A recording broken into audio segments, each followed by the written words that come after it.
শোন বন্ধু, পরিবারের জন্য তো জীবন যৌবন সবকিছুই বিসর্জন দিতেছিস, কিন্তু তারা তোকে কতটুকু ভালোবাসে সেটা কি কখনো খেয়াল করেছিস? আরে বন্ধু, পরিবারই আমার কাছে সব। আমি যেমন তাদেরকে অনেক ভালোবাসি, তারাও আমাকে অনেক ভালোবাসে। তাদের সুখেই আমি সুখী। পরিবারের প্রতি তোর যে অন্ধবিশ্বাস, সেটা আমি আজ প্রমাণ করে দেখতে চাই। তুই কিছু মনে করিস না বন্ধু, তোরও জানার প্রয়োজন আছে। ভাই সজীব, তোমার বড় ভাই কাজ করতে গিয়ে একটা দুর্ঘটনার শিকার হয়, সে আর দুনিয়াতে নাই। তার লাশটা তোমাদের কাছে পাঠানোর জন্য 2 লাখ টাকা লাগে। শোনেন রকি ভাই, হায়াত মৌতের মালিক হচ্ছেন আল্লাহ। কষ্ট পেয়ে আর লাভ কি? এত টাকা খরচ করে শুধু দেহটা দেশে আনার দরকারটা কি কন্ত আমারে?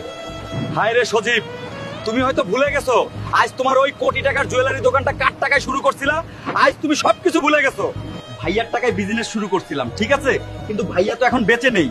তাই মৃত মানুষের জন্য এত টাকা খরচ করা আমার পক্ষে সম্ভব না।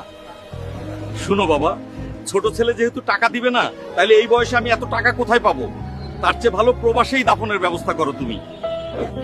আমি তো অন্যের সংসারে থাকি, চাইলেই এতগুলা টাকা দিতে পারি না। তাছাড়া আমার স্বামীর বিজনেসটাও ভালো চলছে না কয়েক মাস থেকে। এতদিন তাহলে কাদের জন্য সবকিছু ত্যাগ করলাম? মাথার ঘাম পায়ে ফেলে দিন রাত পরিশ্রম করে যাচ্ছি, কারো আবদার অপূর্ণ রাখিনি। বন্ধু, আমার আর এই পৃথিবীতে বেঁচে থাকার মোটেও ইচ্ছে নাই রে।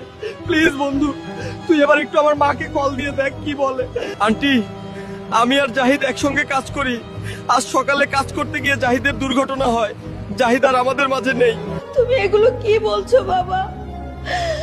আমার জাহিদের এমনটা হতে পারে না। তুমি আমার কলিজার টুকরাকে আমার। আন্টি, জাহিদকে পাঠানোর জন্য 2 লাখ টাকা লাগবে। আপনি যদি এতগুলো টাকা ম্যানেজ করতে পারেন তাহলে পাঠানোর ব্যবস্থা করি। যত টাকাই লাগুক আমি দিব। আমার সোনার অলংকার আছে অনেকগুলা, সেগুলা বিক্রি করে 2 লাখের বেশি পাওয়া যাবে। তবুও আমি আমার বুকের মানিকটাকে শেষবারের মতো একবার দেখতে চাই। দোহাই লাগে তোমাদের কাছে।